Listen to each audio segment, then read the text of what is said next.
And the only thing that comes out that's left of you is your eyeball. Probably dead.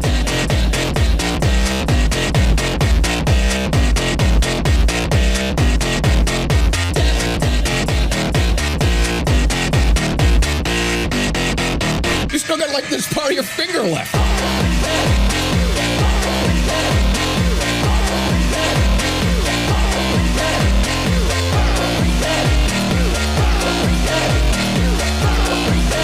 If somebody were to like push you into a meat grinder